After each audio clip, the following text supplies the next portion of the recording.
नमस्कार, मैं रंजीत कुमार। स्वागत है आपका अपने YouTube channel math classes by Ranjit sir में। प्रश्न नंबर 5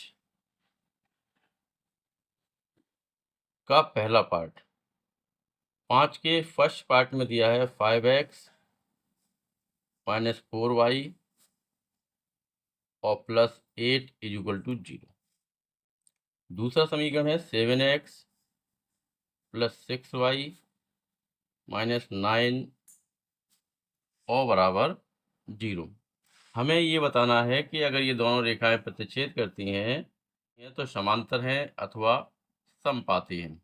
ये तो सबसे पहले हम इनकी तुलना कर लेंगे a1x plus b1y plus c1 से पहले समीकरण की, दूसरे समीकरण की a2x plus b2y plus c2 बराबर 0 से। तो a1 बराबर 5 आएगा, b1 ऋण 4 और c1 बराबर 8। ऐसे ही a2 बराबर 7, b2 बराबर 6 और c2 बराबर ऋण 9। अब हम ज्ञात करेंगे a1 upon a2। a1 upon a2 कितना आएगा? 5/7। b1 अपॉन b2 ऋण 4/6। c1 अपॉन c2 की यहाँ जरूरत नहीं पड़ेगी क्योंकि a1 अपॉन a2 का मान 5/7 है और b1 अपॉन b2 का ऋण 6/7 है। मतलब a1 अपॉन a2 और b1 अपॉन b2 बराबर नहीं है। तो यहाँ लिख देंगे a1 upon a2 is not equal b1 upon b2। ये हमने पहली शर्त है ये हमारी कि a1 अपॉन a2 और b1 अपॉन b2 अगर बराबर नहीं है तो दोनों रेखाएं एक बिंदु पर प्रतिच्छेद करती हैं। तो यहाँ लिख देंगे अतः दोनों रेखाएं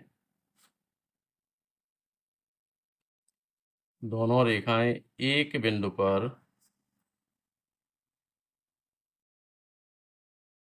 प्रतिच्छेद करती हैं, मतलब काटती हैं। प्रतिच्छेद करती हैं। सेकंड पार्ट में दिया है 9x plus 3y plus 12 is equal to 0। a1x plus b1y plus c1 बराबर 0 से इसकी तुलना करेंगे। a1 आएगा 9, b1 बराबर 3 और c1 बराबर 12। इसी तरह हमारा दूसरा समीकरण 18x प्लस 6y प्लस 24 बराबर 0। तो a2x plus b2y plus c2 बराबर 0 से तुलना करने पर तो a2 बराबर आएगा 18, b2 बराबर 6 और c2 बराबर 24।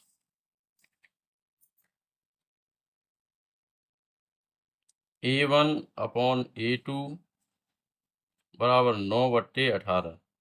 9 से 18 काट देंगे 2 बार तो ये आएगा 1/2। b1 upon b2 3/6। 3 से 6 कट जाएगा 2 बार तो 1/2। c1 अपॉन c2 बराबर 12/24। 12 24 कट जाएगा तो ये आएगा 1/2। यानी a1 अपॉन a2 का मान 1/2, b1 अपॉन b2 का मान 1/2 और c1 अपॉन c2 का मान 1/2। यहाँ लिखेंगे a1 अपॉन a2 बराबर b1 अपॉन b2 और बराबर c1 upon c2। a1 upon a2 b1 upon b2 के बराबर है और c1 अपॉन c2 तीनों कैसे हैं? बराबर हैं। दूसरी शर्त कंडीशन थी हमारी, जब तीनों बराबर हों तो समीकरण के अनेक हल होंगे। समीकरण के अनेक हल हैं मतलब दोनों समीकरण कैसे हैं? समपाती हैं। यहाँ लिख सकते हैं समीकरण के अनेक हल हैं, अतः समीकरण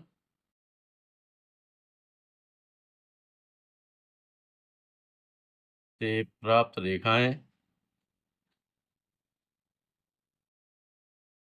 रेखाएं समपाती हैं।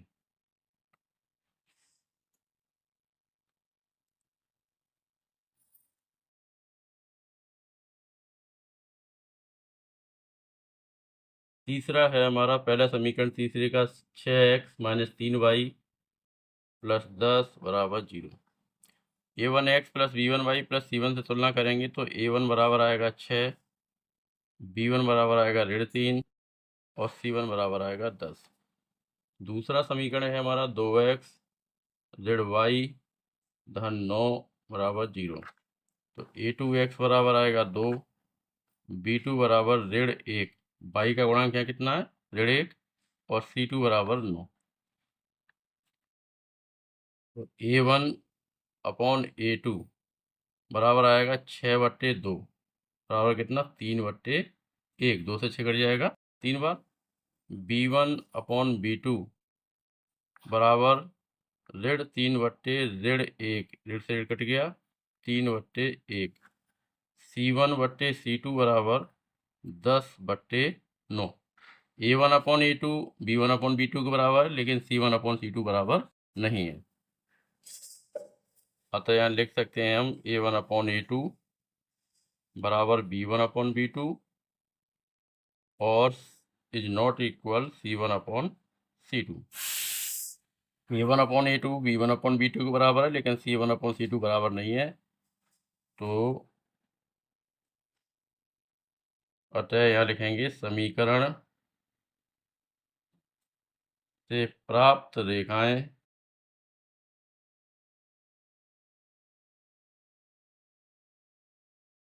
समांतर हैं।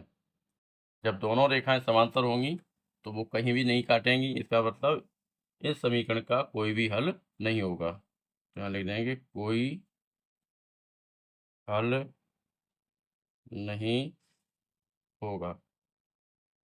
जब दोनों रेखाएं समांतर हैं तो एक दूसरे को कहीं भी काटेंगे नहीं, तो समीकरण का कोई भी हल नहीं होगा।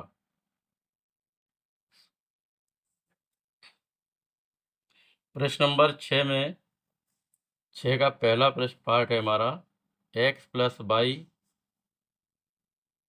ऋण 5 बराबर 0। 5 को हमने पक्षांतर कर लिया, ऋण 5 हो गया। a1x plus b1y plus c1 बराबर 0 से तुलना करेंगे। इसकी तुलना करने पर a1 बराबर x का गुणांक कितना 1, b1 बराबर y का गुणांक भी 1 और c1 बराबर ऋण 5। दूसरा समीकरण है हमारा 2x प्लस 2y और ऋण 10 बराबर 0। a2x plus b2y plus c2 बराबर 0 से तुलना करेंगे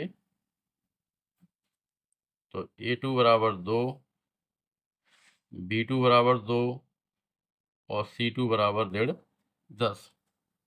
a1 अपॉन a2 बराबर आएगा 1/2, b1 अपॉन b2 बराबर 1/2 और c1 अपॉन c2 बराबर ऋण 5/10 बराबर आएगा 1/2।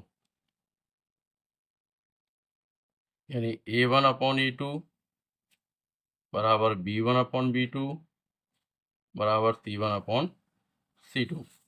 यानी समीकरण के जो हल हैं वो कैसे होंगे हमारे अनेक हल होंगे, क्योंकि a1 upon a2 b1 upon b2 के बराबर है और c1 अपॉन c2 तीनों कैसे हैं बराबर। तो यहाँ लिख देंगे समीकरण के अनेक हल होंगे।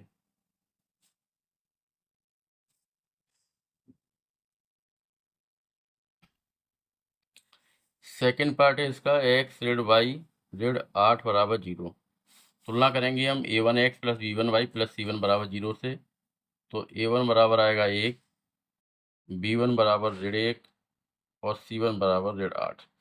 दूसरा समीकरण 3x ऋण 3y ऋण 16 बराबर 0। तो a2 बराबर आएगा 3, b2 बराबर ऋण 3 और c2 बराबर आएगा ऋण 16। a1/a2 बराबर हो जाएगा 1/3। B1/B2 बराबर ऋण 1/3, ऋण से ऋण कट जाएगा तो कितना आएगा 1/3। C1/C2 बराबर ऋण 8/16, 8 से 16 कट जाएंगे 2 बार तो कितना आएगा 1/2। तो ये हो जाएगा A1/A2 is equal to B1/B2 is not equal C1/C2। A1/A2 B1/B2 के बराबर है, लेकिन C1/C2 बराबर नहीं है, तो ये असंगत है या कोई हल नहीं है, इसका कोई हल नहीं है। इसका सेकंड पार्ट हो गया हमारा। थर्ड और फोर्थ पार्ट आप स्वयं हल करेंगे। प्रश्न नंबर 7 भी सेम इसी तरह से है। इसके पहले पार्ट में दिया है 3x + 2y - 5 बराबर 0, तो A1 बराबर 3 हो जाएगा, B1 बराबर 2, C1 बराबर ऋण 5। दूसरा समीकरण है 2x ऋण 3y ऋण 7 बराबर 0, A2 बराबर 2, B2 बराबर ऋण 3 और C2 बराबर ऋण 7। दोनों समीकरणों की हम तुलना कर देंगे A1x + B1y + C1 बराबर 0 से, और दूसरे के A2x + B2y + C2 बराबर A1/A2 बराबर 3/2, B1/B2 बराबर 2/3, यानी A1/A2 B1/B2 के बराबर नहीं है, यानी दोनों रेखाएं एक बिंदु पर काटेंगी, तो ये दोनों समीकरण ये जो युग्म है वो कैसे हैं, संगत। इन्हें लिख देंगे युग्म कैसे हैं, संगत। सेकेंड पार्ट 2x ऋण 3y ऋण 8 इज इक्वल टू 0। तुलना करेंगे तो A1 आएगा हमारा 2, B1 आएगा ऋण 3 और C1 आएगा ऋण 8। दूसरा समीकरण है हमारा 2x ऋण 3y ऋण 7 बराबर 0, A2 बराबर 2, B2 ऋण 3 और C2 ऋण 7। A1/A2 2/2 बराबर 1/1, 2 से 2 कट जाएगा। B1/B2 ऋण 3/3 बराबर 1/1 और C1/C2 ऋण 8/7, यानी A1/A2 बराबर B1/B2 और is not equal C1/C2। A1/A2 B1/B2 के बराबर है, लेकिन C1/C2 बराबर नहीं है, तो समीकरण के क्या होंगे, कोई हल नहीं होंगे, तो ये समीकरण जो है हो जाएगा असंगत। ये समीकरण युग्म कैसे कहलाएगा हमारा, असंगत। इसी तरह हम थर्ड और फोर्थ पार्ट हल करेंगे। प्रश्न नंबर 8 में माना बाग की लंबाई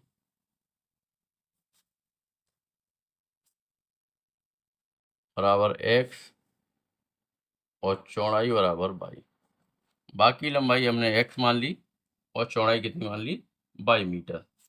सवाल में दिया है कि आयताकार बाग जिसकी लंबाई चौड़ाई से 4 मीटर अधिक है, लंबाई चौड़ाई से 4 मीटर अधिक है, तो चौड़ाई में हम कितना जोड़ देंगे, 4, यानी लंबाई बराबर चौड़ाई प्लस 4। तो लंबाई चौड़ाई कैसी होंगी, बराबर, लंबाई कितनी है हमारी x बराबर चौड़ाई कितनी 22 और धन 4, तो x बराबर आ जाएगा 22 धन 4। समीकरण फर्स्ट कर लेंगे। इसके बाद प्रश्न में दिया है कि इसकी अर्ध परिमाप, आयत की जो अर्ध परिमाप है वो कितनी है, 36 मीटर। यहाँ लिख देंगे अर्ध परिमाप बराबर 36 मीटर। आयत की परिमाप बराबर, आयत की परिमाप बराबर होता है 2 कोष्ठक में लंबाई धन चौड़ाई। हमें निकालनी है क्या, ये कितनी रखी है? अर्ध परिमाप मतलब आधी परिमाप। तो अर्ध परिमाप कितनी हो जाएगी? अर्ध परिमाप मतलब इसमें 2 का भाग लग जाएगा, ये 2 हट जाएगा हमारा, तो क्या रह जाएगा? लंबाई धन चौड़ाई। ये परिमाप आधी हो गई। और अर्ध परिमाप कितनी दी है सवाल में? 36। 36 बराबर लंबाई x और चौड़ाई कितनी? y। लंबाई हमने x मानी थी, चौड़ाई y मानी थी, लेकिन समीकरण फर्स्ट में x बराबर कितना है? y धन 4। तो हम x की जगह क्या लिखेंगे? y धन 4। तो 36 बराबर x की जगह लिख देंगे y धन 4 और धन y। 4 को पक्षांतर कर लेंगे, तो 36 माइनस 4 बराबर 2y।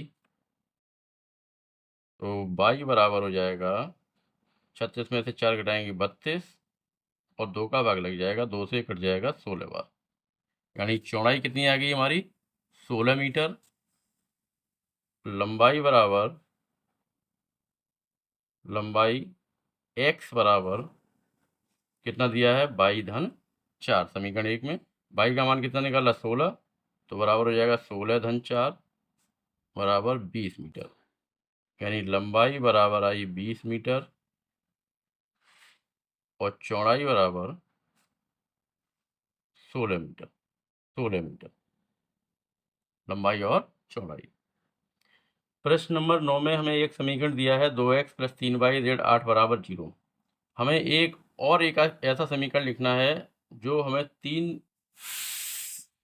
तीन पार्ट दे रखे हैं, उनकी तीनों शर्तों को मानता हो। पहला हमारा है दोनों रेखाएं प्रतिच्छेद करती हूँ, यानी पहला समीकरण दिया हुआ है। दूसरा समीकरण और हम ऐसा लिखें कि दोनों रेखाएं प्रतिच्छेद करती हूँ। तो दोनों रेखाएं प्रतिच्छेद करने की जो शर्त होती है उसमें क्या होता है? a1/a2 b1/b2 के बराबर नहीं होना चाहिए। तो a1/a2 मतलब यहाँ पर a1 का मान 2 और b1 का मान कितना है? 3। तो दूसरा जो समीकरण लिखेंगे उसमें a1 और a2 का मान b1/b2 के बराबर नहीं होना चाहिए। यानी हमें ऐसा समीकरण लिखना है जिसमें a2 और b2 कैसे हों? अलग हों, या तो चिन्ह का अंतर हो या फिर संख्याओं का अंतर हो। तो हम दूसरा समीकरण लिख सकते हैं 2x ऋण 3y और ऋण 8 बराबर 0। 2x ऋण 3y ऋण 8 बराबर 0। सिर्फ क्या किया हमने? प्लस के 3y की जगह हमने माइनस के 3y कर दिए। तो 2/2 और 3/3, यानी a1/a2 b1/b2 के बराबर नहीं होगा। तो ये दोनों रेखाएं एक दूसरे को प्रतिच्छेद करेंगी। सेकंड में है हमारा रेखाएं कैसी हो? समांतर। समांतर रेखाएं हो। समांतर रेखाओं में क्या होना चाहिए? समांतर रेखाओं में शर्त होती है हमारी a1/a2 b1/b2 के बराबर हो, लेकिन c1/c2 बराबर नहीं हो। तो जो समीकरण दिया था उसमें x और y वैसे ही लिखेंगे, सिर्फ अचर पद को हम बदल देंगे। तो समीकरण हो जाएगा हमारा 2x प्लस 3y धन 10 बराबर 0। यानी a1/a2 b1/b2 बराबर है, लेकिन c1/c2 बराबर नहीं है। नंबर 3, रेखाएं कैसी हो? संपाती। रेखाएं संपाती हो। संपाती होने का मतलब है समीकरण के जो हल हो वो कैसे हो? अनेक। यानी तीनों मान हमारे बराबर आने चाहिए। a1/a2 बराबर b1/b2 बराबर c1/c2। तो हम समीकरण लिख सकते हैं 2x की जगह हम लिख सकते हैं 4x, 3y की जगह लिख सकते हैं 6y और 8 की जगह लिख सकते हैं 16 बराबर 0। समीकरण वही है हमारा, लेकिन हमने 2 का गुणा करके लिख दिया है। कितना हो जाएगा? 4x प्लस 6y ऋण 16 बराबर 0। अब इसमें हम a1/a2 b1/b2 और c1/c2 हमारे कैसे आ जाएंगे? बराबर 11 में समीकरण x ऋण y धन 1 बराबर 0, 3x प्लस 2y ऋण 12 बराबर 0 और x अक्ष का समीकरण y बराबर 0। यानी x अक्ष का समीकरण y बराबर 0 होता है और y अक्ष का समीकरण x बराबर 0 होता है। इन तीन रेखाओं से एक त्रिभुज बनता है जिसके हमें शीर्ष के निर्देशांक ज्ञात करने हैं। तो शीर्ष के निर्देशांक ज्ञात करने के लिए क्या करेंगे, हम समीकरण फर्स्ट और सेकंड को हल करके एक्स वाई के मान निकालेंगे, समीकरण थर्ड और सेकंड को हल करके एक्स वाई के मान निकालेंगे, और समीकरण थर्ड और फर्स्ट को हल करके एक्स और वाई के मान निकालेंगे। जो तीनों बिंदु निकलेंगे वो हमारे त्रिभुज के शीर्ष के निर्देशांक निकलेंगे। तो समीकरण फर्स्ट में 2 से गुणा, समीकरण फर्स्ट में 2 से गुणा करके सेकंड में जोड़ने पर, समीकरण फर्स्ट में क्या करेंगे, हम 2 से गुणा करेंगे जिससे कि हमारा 2y हो जाएगा, और जोड़ने पर 2y ऋण का और 2y धन का, ये दोनों कट जाएंगे और x का मान ज्ञात हो जाएगा।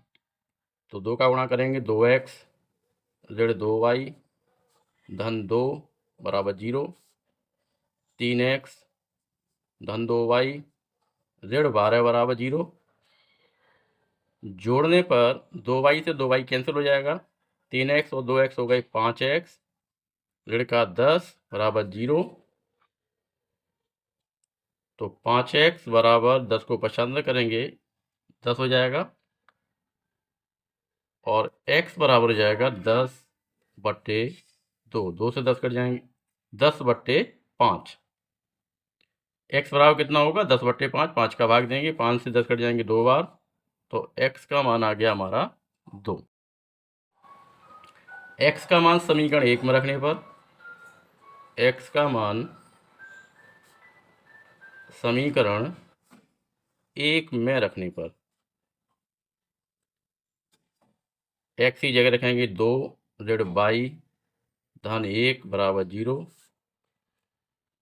2 और 1 हो जाएगा 3, 3 को पश्चांतर करेंगे तो ऋण y बराबर ऋण 3, ऋण से ऋण कट गया, y बराबर आ गया 3।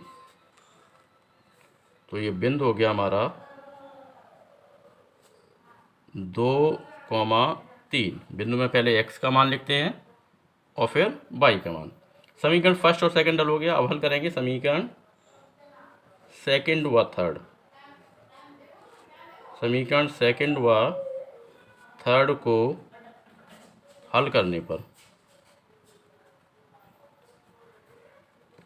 समीकरण थर्ड में y बराबर 0 है, तो y का मान 0 हम समीकरण फर्स्ट में रख देंगे। तो x ऋण 0 धन 1 बराबर 0, x बराबर आ जाएगा ऋण 1, और y का मान कितना था हमारा, 0 था। तो बिंदु हो गया ऋण 1,0। इसके बाद हल करेंगे हम समीकरण थर्ड। फर्स्ट सेकंड हल हो गया, सेकंड थर्ड और फर्स्ट हल हो गया हमारा। अब हल करेंगे समीकरण सेकंड व थर्ड। ऊपर जो अभी हम समीकरण हल किया है वो हमारा सेकंड व थर्ड ना होके फर्स्ट व थर्ड हल हुआ है। अब हल करेंगे समीकरण सेकंड व थर्ड को हल करने पर समीकरण सेकंड 3x + 2y ऋण 12 बराबर 0, और थर्ड में दिया है y बराबर 0। y का मान रखेंगे तो 3x + 2 × 0 ऋण 12 बराबर 0, तो 3x बराबर हो जाएगा हमारा 12, x बराबर हो जाएगा 12/3 बराबर 4। तो बिंदु हो गया 4,0। 3 बिंदु निकल आए हमारे, 2,3 ऋण 1,0 और 4,0। ये होगा हमारे त्रिभुज के शीर्ष। यहाँ लिखेंगे त्रिभुज के शीर्ष के निर्देशांक।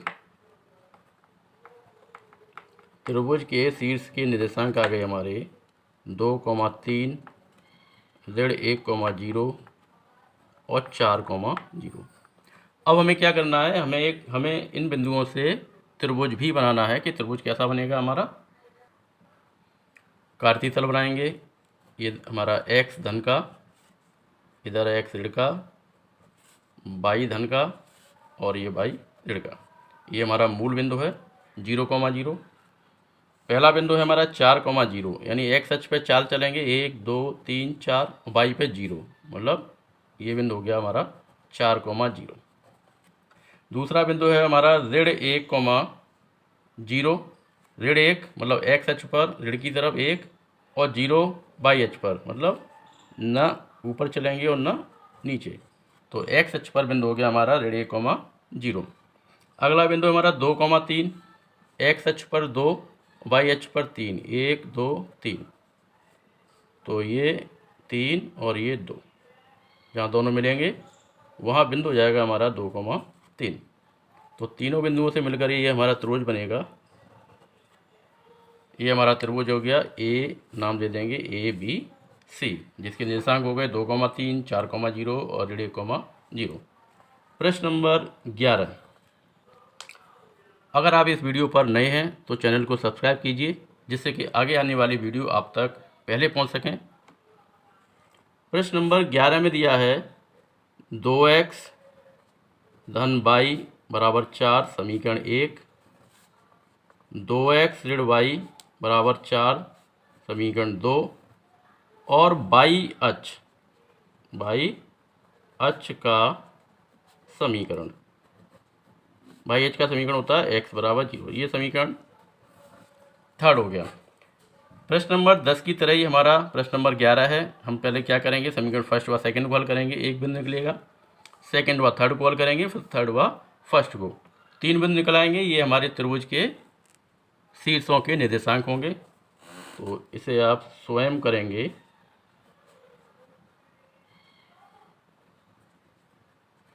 प्रश्न 10 की भांति, इसे 10 की भांति स्वयं करेंगे। प्रश्न नंबर 12। प्रश्न नंबर 12 में प्रश्न नंबर 12 में समीकरण दिया है 3x plus Y minus 1 is to 0। दूसरा समीकरण है 2x minus 1 into X plus 2k minus 1 into X plus k minus 1 into Y minus bracket में 2k प्लस 1 बराबर 0। k का मान ज्ञात करना है जबकि इन दोनों समीकरणों को हल करने पर कोई भी हल प्राप्त न हो। तो पहले समीकरण का हम a1x plus b1y plus c1 से तुलना करेंगे। तो a1 का मान आएगा 3, b1 का मान आएगा हमारा 1, यानी y का गुणांक कितना 1, और c1 का मान आएगा हमारा z1। इसी तरह a2 का मान 2k माइनस 1, b2 का मान k माइनस 1 और c2 का मान माइनस कोष्टक में 2k प्लस 1। समीकरण का कोई हल न हो, जब समीकरण का कोई हल ना हो तो शर्त क्या होती है हमारी, a1/a2 is equal to b1/b2 is not equal c1/c2। अगर ये शर्त, जब समीकरण का कोई हल नहीं होता है तो a1/a2 बराबर b1/b2 is not equal c1/c2। तो हम a1/a2 बराबर b1/b2 लेके चलेंगे, a1/a2 बराबर b1/b2 से। a1 का मान 3 बट्टे a2 का मान 2k माइनस 1 बराबर b1 का मान 1 और b2 का मान k माइनस 1। क्रॉस मल्टीप्लाई करेंगे हम, 3 का मल्टीप्लाई k माइनस 1 में, तो ये हो जाएगा 3k minus 3 is equal to 2k minus 1। पक्षांतर कर लें, 3k माइनस 2k बराबर माइनस 1 प्लस 3, तो k बराबर आ गया 2। k का मान कितना आ गया हमारा 2। प्रश्न नंबर 13। प्रश्न नंबर 13 में समीकरण दिया है 2x प्लस 3y माइनस 7 बराबर 0। दूसरा है a minus B into X plus a plus B into Y minus 3a plus b minus 2 बराबर 0। समीकरण के अनेक हल हैं, तो हमें a और b का मान ज्ञात करना है। तो लिखेंगे समीकरण के अनेक हल होने पर, समीकरण के अनेक हल होने पर क्या होता है, a1/a2 बराबर b1/b2 और बराबर c1/c2। ये शर्त होनी चाहिए। तो हम a1/a2 का मान हमारा कितना है A1 का मान 2, A2 का मान A माइनस बी बराबर B1 का मान 3 और B2 का मान A प्लस बी 3 बराबर C1 का मान माइनस का 7 और बट्टे C2 का मान माइनस कोष्टक में 3A plus B minus 2 minus A minus cancel हो जाएगा। तो 2/A माइनस बी बराबर 3/A प्लस बी लेकर चलेंगे। पहले हम क्रॉस मल्टीप्लाई करेंगे, 2 का गुणा A प्लस बी में तो कितना हो जाएगा 2A प्लस 2B बराबर 3A माइनस 3B। पक्षांतर करके ले आएंगे तो 2A माइनस 3A प्लस का 2B और प्लस का 3B बराबर 0। तो ये हो जाएगा माइनस का A प्लस 5B बराबर 0। तो A बराबर कितना जाएगा 5B समीकरण 1। ये जो है हमारा 5B के बराबर है। अब हम A1/A2 और B1/B2 बराबर किया। इसके बाद हम लिखेंगे 3/A प्लस B बराबर 7/3A प्लस B माइनस 2। यानी कोई से दो पद लेके हमें चलना पड़ेगा। पहले हमने पहले और दूसरे को बराबर किया, उसके बाद दूसरे और तीसरे को। हम तीसरा और पहला भी बराबर ले चल सकते हैं। हमें 2 समीकरण बनेंगे और दोनों समीकरणों को हम हल करके A और B के मान ज्ञात करेंगे। क्रॉस मल्टीप्लाई करेंगे तो कितना होगा 3 Trika 9A plus 3B minus 6 बराबर 7A प्लस 7B। पक्षांतर करेंगे तो 9A minus 7A plus 3B minus 7B is equal to 6। 6 हमने पक्षांतर कर दिया तो कितना होगा 2A माइनस का 4B इज इक्वल टू 6। समीकरण सेकंड। A की वैल्यू है 5B, तो A की जगह हम यहाँ क्या रख देंगे 5B। A बराबर 5B रखने पर A बराबर 5B रखेंगे तो कितना होगा 2 गुणा 5B ऋण के 4B बराबर 6।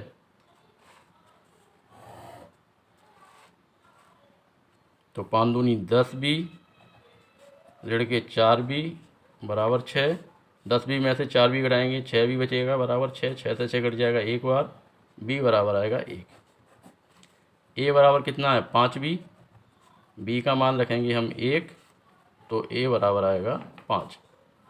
A का मान आ गया हमारा 5 और B का मान आ गया हमारा 1। A और B के मान हमें ज्ञात करने थे। ये प्रश्नावली हमारी समाप्त हुई।